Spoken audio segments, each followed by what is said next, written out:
Chilli powder అన్ని రకాల వంటలకు పచ్చళ్లకు సరైన chilli powder. No colour no chemicals.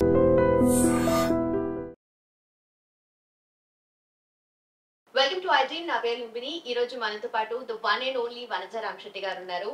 Spiritual healer, Vedic nutritionist and cancer life coach అన్నమాట. సో ఆవిడ లైఫ్ లో మోస్ట్ అన్ఫర్గెటబుల్ మెమరీ అంటే ఆవిడ దేని గురించి చెప్తారు? Let's know. Yes ma'am. So unforgettable memory చాలా ఉన్నాయి నాకు. Coming in to this profession, నా కోర్ జాబ్ ఏదైతే ఉందో ఆ కార్పొరేట్ జాబ్ని వదిలేసి getting in to this profession is one biggest thing in my life. Okay, అది ఒకటైతే నెక్స్ట్ థింగ్ ఏంటంటే చాలామంది వచ్చి నాతో చెప్తారు, మిమ్మల్ని చూసాక మాకు ధైర్యం వచ్చింది అంటారు కదా. So that is I think something which I cherish for ever. అట్లా చెప్పినప్పుడు ఇట్స్ లైక్ ఏంటంటే ఐ డోంట్ నీడ్ ఎనీథింగ్ అనిపిస్తుంది లైఫ్లో. So these things make me really really very happy ఎప్పుడైనా కానీ లైఫ్లో. అండ్ వాట్ ఎవర్ అంటే ఒక పాయింట్ ఆఫ్ టైంలో ఒక డౌట్ ఉండేది, will people accept me, will I be able to make my mark as a cancer life coach, as a nutritionist, because I'm not from the industry.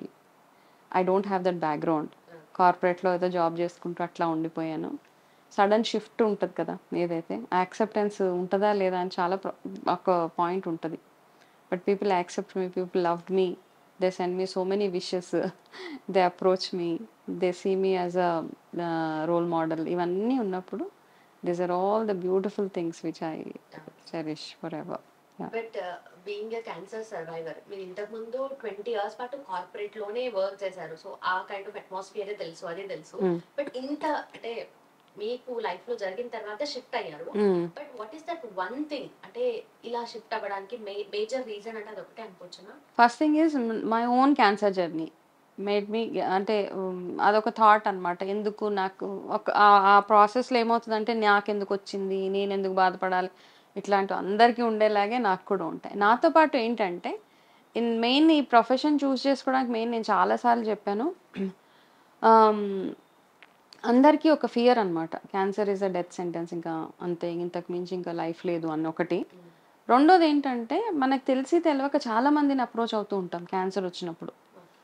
వీళ్ళు చెప్పినవన్నీ దగ్గరికి వెళ్ళిపోతాం. అదే ఆ ప్లేస్కి వెళ్తే తగ్గిస్తారంట, ఈ ప్లేస్కి వెళ్తే తగ్గిస్తారంట. ఎట్లా ఉంటుందంటే అన్ని రంగాల్లో లైక్ ఏంటంటే ఫుడ్ తోట తగ్గించేస్తారంటే క్యాన్సర్, లేకపోతే ఏదో కషాయాలతో తగ్గించేస్తారంట క్యాన్సర్, ఆయుర్వేద గుళికలు ఏవో వేసుకుంటే తగ్గిపోతాయంట, లేకపోతే ఈ పలానా గుడికి వెళ్తే తగ్గిపోతాయంట, పలానా మంత్రాలు వేస్తే తగ్గిపోతాయంట. సో ఇన్ని ఆస్పెక్ట్స్ ఎవరికైనా ఒక ప్రాబ్లం వస్తే ఇన్ని రకాలుగా ఆలోచిస్తారు. అఫ్కోర్స్ ఇవన్నీ వర్క్ చేయడం సెకండరీ. కానీ నా ఓన్ క్యాన్సర్ జర్నీలో నేను అర్థం చేసుకున్న ఫ్యూ కీ పాయింట్స్ ఏవైతే ఉంటాయో, వాట్ వర్క్స్ ఫర్ యూ అన్న దాని మీద ఐ డిడ్ మై రీసెర్చ్ అనమాట. సో ఆ అవేర్నెస్ని నలుగురికి స్ప్రెడ్ చేయాల్సిందే. ఎందుకంటే ఇప్పుడు డబ్బులు సంపాదించే ప్రాసెస్లో చాలామంది అంటారు, మా దగ్గరికి రండి, ఒక కషాయం ఇస్తాం, ఇది తాగండి, ఇది తాగితే మీకు తగ్గిపోతుంది, లేకపోతే మా ఆశ్రమంకి వచ్చే 15 రోజులు ఉంటే మీకు తగ్గించేస్తాం. ఇట్లాంటి ఫాల్స్ ఇవన్నీ అవుతూ ఉన్నాయి. ఎందుకంటే ఇవన్నీ చెప్పే వాళ్ళు ఎవ్వరికి క్యాన్సర్ రాలేదు. Okay, so they just promote it అనమాట ఫర్ మనీ, ప్యూర్లీ మనీనే. నేను ఎక్కడైతే ఇవన్నీ చూసానో, ఈ ట్రీట్మెంట్స్ ఎవరు ఫ్రీగా చేయడు. What ever I spoke just now, okay, మా పలానా ఆశ్రమంకి రండి, లేకపోతే మా ఫుడ్ తీసుకోండి, మా డైట్ తీసుకోండి, ఇవన్నీ తీసుకోండి, మేము తగ్గించేస్తాం. Nobody is doing it for free. They charge a lot అనమాట, చాలా ఎక్కువ. I also charge for my service, but I charge minimal చేసి, but I want to spread awareness. ఏం చేస్తే మీరు మీ క్యాన్సర్ని మీరు కంట్రోల్లో పెట్టుకోగలుగుతారు, ఏం చేస్తే ఈ క్యాన్సర్ జర్నీని సీమ్లెస్గా స్మూత్గా ముందుకు తీసుకెళ్ళగలుగుతారు, ఏం చేస్తే హెల్దీగా ఇమ్యూనిటీని పెంచుకోగలుగుతారు. సో అందుకని ఆ రీసెర్చ్లో ఆ ప్రాసెస్లో నా మీద నేనే చేసుకున్నాను. దాని తర్వాత నలుగురికి ఎట్లా యూజ్ అవుతుంది ఇది అన్న దాని మీద I worked and I chose this profession. So మళ్ళీ మీరు కార్పొరేట్ సైడ్ వెళ్దాం అనుకోలేదు? లేదు, నో, బికాస్ అప్పుడు కార్పొరేట్లో జాబ్ చేస్తున్నప్పుడు అబ్బా ఇదే నా లైఫ్, ఐఎమ్ సో హ్యాపీ, మంచి చక్కగా గ్రోత్ చాలా బాగుంది, every year promotions, every year salary increments వస్తున్నాయి అన్న అప్పుడు ఆ స్పేస్ చాలా గ్రేట్గా అనిపించేది. అందులో నుంచి ఇందులోకి వచ్చేసిన తర్వాత మనీతో కంపేర్ చేస్తే there is nothing. I use to earn a lot అక్కడ. ఇదేం లేదు అసలు, దేర్ ఇస్ నథింగ్. బట్ ఒక్కొక్క చేంజ్ నేను ఎవరినైతే ఇన్ఫ్లుయెన్స్ చేయగలిగానో, ఎవరెవరి లైఫ్లో అయితే చేంజెస్ తీసుకురాగలిగానో, I think that's the biggest thing for me. That's more than money. డబ్బుల కంటే ఎక్కువ ఒకళ్ళ లైఫ్లో మనం చేంజ్ తీసుకురాగలిగిన, ఒకళ్ళ లైఫ్లో మనం ధైర్యాన్ని ఇవ్వగలిగిన, అది ఇచ్చే హ్యాపీనెస్ ముందు మనీ ఈజ్ నథింగ్ అని నాకు నిజంగా ఐ రియలైజ్డ్ ఇట్. ఇనీషియల్గా అనిపించేది, జాబ్ మానేసాను కదా, నా ఎర్నింగ్స్ ఆగిపోతాయి, అయ్యో ఎట్లా.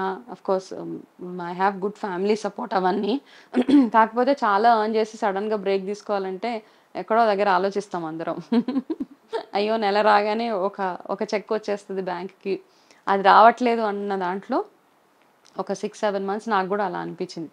ఎప్పుడైతే నా వర్క్ ఒకళ్ళిద్దరు అప్రిషియేట్ చేయడం స్టార్ట్ చేశారో, ఐ థింక్ మనకు అందులో అది అర్థమైపోద్ది అనమాట. Okay, this is what I need to do, this is what is giving me happiness అని ఒక మంచి ఫీడ్బ్యాక్ వచ్చిన రోజు I go to sleep happily అనమాట.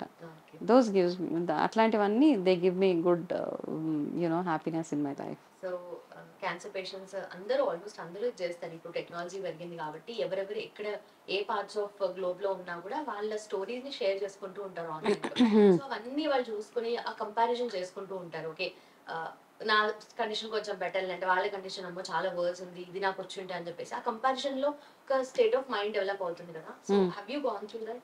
Of course I have gone through it. Okay, అయితే నేను అందరికంటే బెటర్ అనిపించింది. ఎందుకు అంటే నాతో పాటు కో పేషెంట్స్ ఎవరైతే అప్పుడు ఉన్నారో వాళ్ళకి రకరకాల నేను అన్న ఫ్యామిలీ సపోర్ట్ లేదు, కొంతమంది దగ్గర డబ్బులు లేవు, కొంతమంది దగ్గర డబ్బులు ఉన్నా క్యాన్సర్ తగ్గే అవకాశాలు లేవు, ట్రీట్మెంట్కి కూడా అందలేనంత అడ్వాన్స్ స్టేజెస్కి వెళ్ళిపోయిన క్యాన్సర్స్ ఉన్నాయి. క్యాన్సర్ అని తెలవగానే వైఫ్ని తల్లిగారి ఇంట్లో వదిలేసి వెళ్ళిపోయిన వాళ్ళు ఉన్నారు. క్యాన్సర్ అని తెలవగానే వైఫ్ని అబాండన్ చేసేసి వెళ్ళిపోయిన ఉన్నారు. అంటే చెప్పకుండా ఇంకా జస్ట్ వదిలేసి వెళ్ళిపోయారు. ఇట్లా ఇన్ని చూసిన తర్వాత నాకేమనిపించింది అంటే అట్లీస్ట్ నాకు భగవంతుడు అవకాశాన్ని ఇచ్చాడు, డబ్బులు ఇచ్చాడు, ఫ్యామిలీ సపోర్ట్ ఇచ్చాడు, తగ్గించుకునేంత శక్తి ఇచ్చాడు, చదువు ఇచ్చాడు, తెలివితేటలు ఇచ్చాడు, ఇవన్నీ ఉన్నాయి కదా.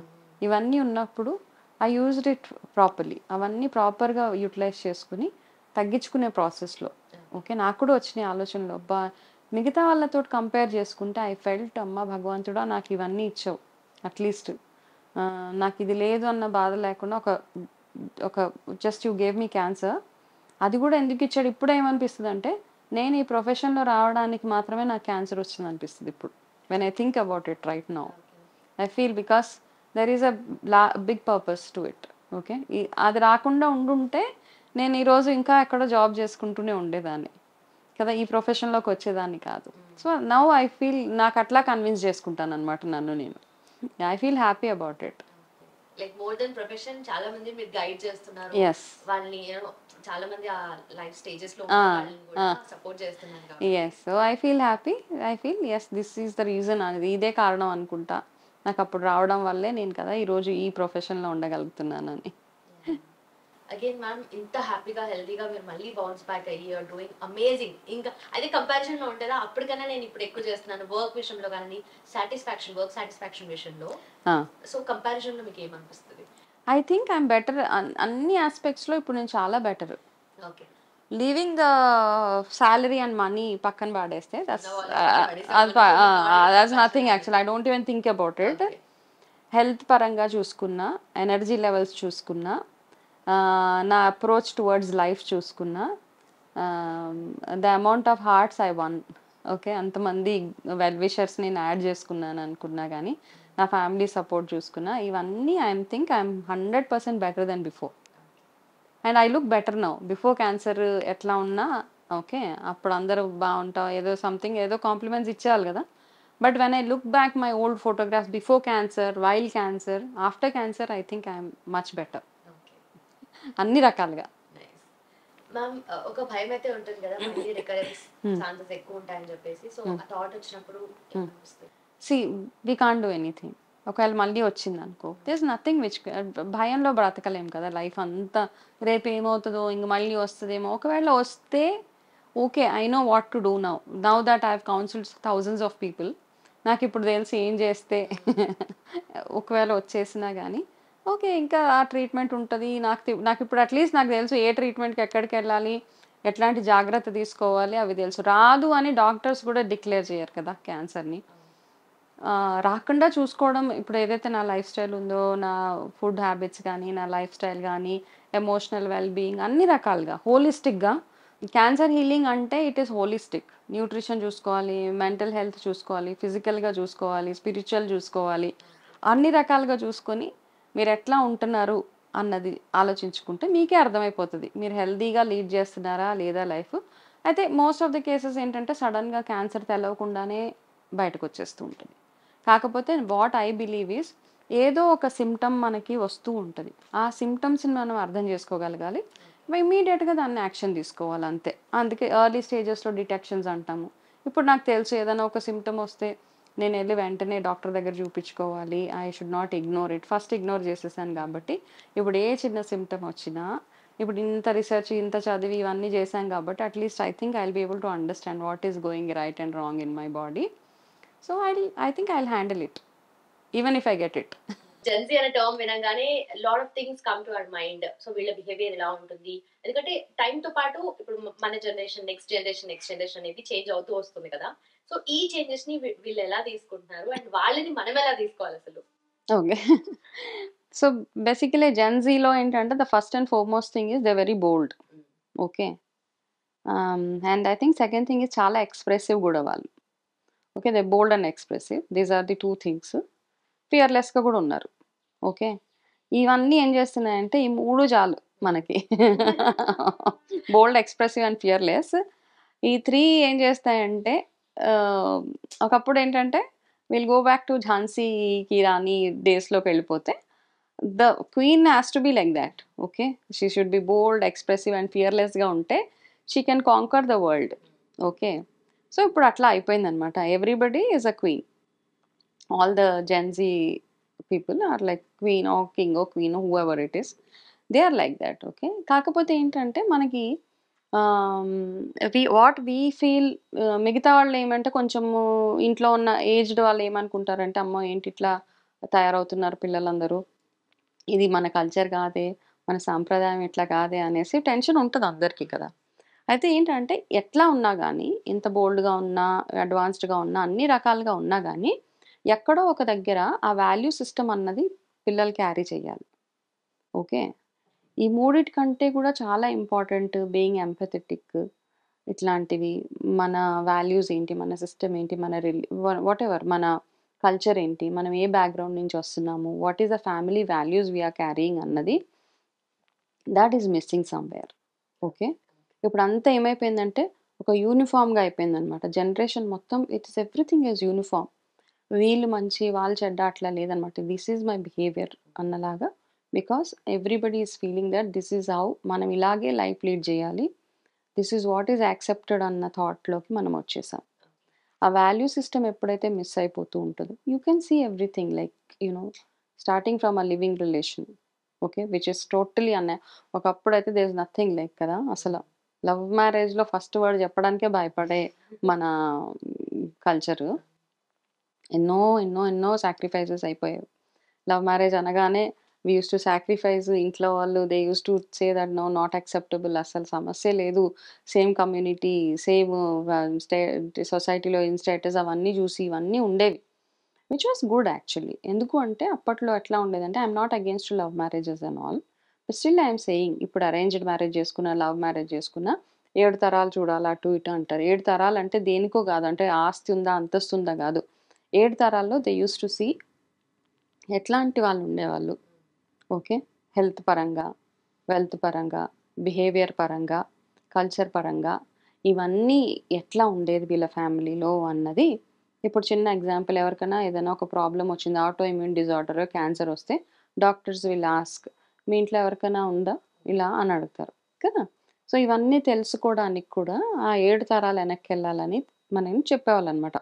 7 తరాల గురించి తెలుసుకోవాలి. ఇవన్నీ దిస్ ఆల్ ఎవ్రీథింగ్. ఎవరికైనా పిల్లలు పుట్టి చనిపోవడం ఉండేది, కొంతమందికి కొంచెం అన్‌హెల్తీగా పిల్లలు పుట్టడము, ఇవన్నీ ఒకవేళ ఆ ఫ్యామిలీస్‌లో ఉంటే గనక వాళ్ళు దానికి తగ్గట్టుగా రెమెడీస్ గానీ, పూజలు గానీ అవన్నీ చేసి దాని తర్వాత మ్యారేజ్‌లోకి ఎంటర్ అయ్యేవాళ్ళు. ఓకే. డౌరీ హెరాస్మెంట్స్ ఉన్నాయా? ఇంట్లో ఎవరైనా సూసైడ్స్ చేసుకున్నారా? ఇన్ని చూసేవాళ్ళనమాట. Background check. ఒక పెళ్లి సంబంధానికెళ్ళాలంటే ఆ చుట్టుపక్కల వాళ్ళని అడిగేవాళ్ళు. వాళ్ళు ఎక్కడైతే జాబ్ చేస్తున్నాడో అక్కడికెళ్ళి ఎంక్వైరీ చేసేవాళ్ళు. వాళ్ళ చుట్టాలు వాళ్ళు ఇవన్నీ ఇప్పుడు లేవు కదా. వి జస్ట్ గో విత్ మన పిల్లలు వచ్చి I'm in love with so and so person అంటే బ్లైండ్గా వెళ్ళి వాళ్ళకి మ్యారేజ్ చేసేస్తున్నాం మనం. సో ఇప్పుడు అప్పుడు కాన్సెప్ట్స్ ఇప్పుడు ఏమీ లేవు. Therefore I feel that జెన్జీలో ఎంత ఇండిపెండెంట్గా ఉన్నా most of the lifes are disasters. Okay, nobody is happy. Okay, ఈ మధ్య పిల్లలు ఎవరిని చూసినా దే డోంట్ ఎంజాయ్ లైఫ్. వాళ్ళు అనుకుంటున్నారు అంతే, పబ్కి వెళ్తేనో, బయటకు వెళ్తేనో, లాంగ్ డ్రైవ్స్కి వెళ్తేనో, సింగిల్గా హాలిడేస్కి వెళ్ళిపోతేనో, సోలో ట్రెక్స్కి వెళ్ళిపోతేనో ఇదే హ్యాపీనెస్ అని ఈ మధ్య పిల్లలందరూ అనుకుంటున్నారు. But that's not the actual happiness. ఒక ఒక పాయింట్ ఆఫ్ టైం అయిపోయిన తర్వాత, ఒక ఏజ్ అయిపోయిన తర్వాత they will start missing the beauty of relationships. అవన్నీ దూరం అవుతున్నప్పుడు దెన్ దే విల్ అండర్స్టాండ్ అనమాట. ఉండొచ్చు, okay, every generation keeps changing. ఇప్పుడు మా పేరెంట్స్ నుంచి మా జనరేషన్ మారింది, మా నుంచి మా పిల్లల జనరేషన్ మారింది, వాళ్ళ పిల్లల జనరేషన్ మారిపోతూ ఉంటుంది. ఎంత మారిపోయినా ఓన్లీ వాల్యూ సిస్టమ్ ఏదైతే ఉంటుందో అదొక్కటే మనల్ని ప్రాపర్గా ముందుకు నడిపిస్తుంది. సో అది ఎక్కడైనా మిస్ అయిపోయామంటే వీఆర్ లాస్ట్ టోటలీ అనమాట. అంటే ఆ వాల్యూ సిస్టంలో ఏమేమి వస్తాయి?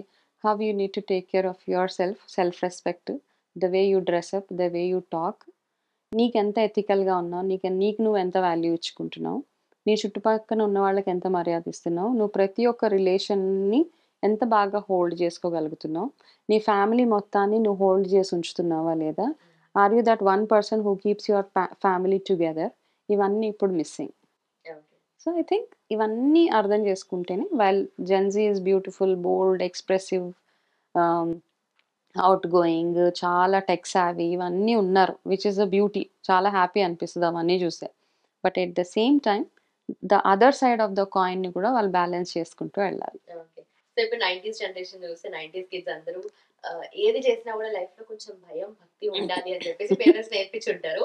ఐ థింక్ అది ల్యాకింగ్ ఉంది అనుకోవచ్చు ఇప్పుడు జెన్జీలో. 100% ల్యాకింగ్. ఏంటంటే ఇప్పుడు ఎట్లా అయిపోయిందంటే పిల్లలు ఇప్పుడు వెళ్ళి జాబ్ చేస్తున్నారు కదా, జాబ్ చేయగానే దే ఫీల్ దట్ ఐఎమ్ నేను మొత్తం నా ఫ్యామిలీని నేను కంట్రోల్ చేసేస్తున్నాను, ఐఎమ్ ఎర్నింగ్ అంటే నేను earning, so I'm earning in lakhs, I earn 3 lakhs a month, I earn 4 lakhs a month అనగానే పేరెంట్స్ కూడా వాళ్ళకి ఆటోమేటిక్గా ఆ డబ్బుతోటి ఆ మర్యాద వెళ్ళిపోతుంది. పిల్లలు ఏం చెప్తే అది వింటున్నారు అనమాట. సో నేను I'm staying in a hostel, okay అమ్మ నీ ఇష్టం ఎట్లా, I'm in a live in relation, okay అమ్మ నో ప్రాబ్లం, మా అబ్బాయి మంచోడు అయితే చాలు. సో సీరియస్లీ ఇట్లా అయిపోయింది అనమాట. అట్లా అయిపోయేటప్పటికి ఏంటంటే అదే వాళ్ళు ఏమనుకుంటున్నారంటే సో ఐఎమ్ ఆన్ టాప్ అన్న ఫీలింగ్ ఈ మధ్య పిల్లలందరికీ అట్లా వచ్చేసింది. సో వాళ్ళకి నో చెప్పడం కూడా పేరెంట్స్ ఈ మధ్య నో కూడా చెప్పలేకపోతున్నాం కదా. సో ఎక్కడైతే నో చెప్పాలో అక్కడ నో చెప్పాల్సిందే పేరెంట్స్ కూడా చాలా విషయాలలో. అప్పుడే మన కల్చర్ ఏదైతే ఉందో, మనం ఇంత సనాతన ధర్మ ఇవన్నీ మనం ఫైట్ చేస్తున్నాం కదా, అవన్నీ ఫైట్ చేస్తున్నప్పుడు ఏదో గుడ్లు గురించో వాటి గురించో వీటి గురించో పూజల గురించో సనాతన ధర్మం కాదు. Sanatana Dharma also comes when we actually carry our values. మన నెక్స్ట్ జనరేషన్స్ ఏవైతే ఉన్నాయో వాళ్ళు కూడా మన వాల్యూ సిస్టమ్ని ముందుకు తీసుకెళ్ళగలిగితేనే then we will be able to protect the Sanatana Dharma. So మన లైక్ మా మదర్ జనరేషన్ వాళ్ళంతా ఉంటారు చాలా ఇన్నోసెంట్ గా ఉన్నారు. This is the last generation of innocent moms అని కూడా సోషల్ మీడియాలో ట్రెండ్ అయింది. అంటే దాని తర్వాత వచ్చిన వాళ్ళంతా అఫ్ కోర్స్ ఎడ్యుకేటెడ్, బట్ అయినా కూడా చాలా విషయాల్లో వాళ్ళకి తెలుస్తుంది కదా, అవగాహన ఉంటుంది. మన జనరేషన్ ఇంతకుముందు జనరేషన్ మామ్స్ కేమో ఓకే సరేనా చాలా ఇన్నోసెంట్ గా, చాలా ఇన్నోసెంట్ పాపం, వాళ్ళు ఏది చెప్తే అది నమ్మేస్తారు. పిల్లలు ఏం చెప్పినా ఓకే. వాళ్ళు ఏంటది కంబైన్ స్టడీస్ అని చెప్పి మూవీస్కి వెళ్ళినా they never use to question. ఒకవేళ మదర్కి నిజంగా తెలిసిపోయినా, నాతో అబద్ధం చెప్పి సినిమాకి వెళ్ళారని తెలిసిపోయింది, she use to keep quiet. పాపం పిల్లలు హర్ట్ అవుతారేమో అన్న ఒక దాంతో they were really innocent mothers అనమాట. అండ్ వాళ్ళ దగ్గర లవ్ అండ్ అఫెక్షన్, పిల్లలకి చిన్న కష్టం రానివ్వకుండా చూసుకోవడం అదంతా వాళ్ళ దగ్గరే నేర్చుకోవాలి. Actually what you said is true. Then, thank you so much. Welcome మా.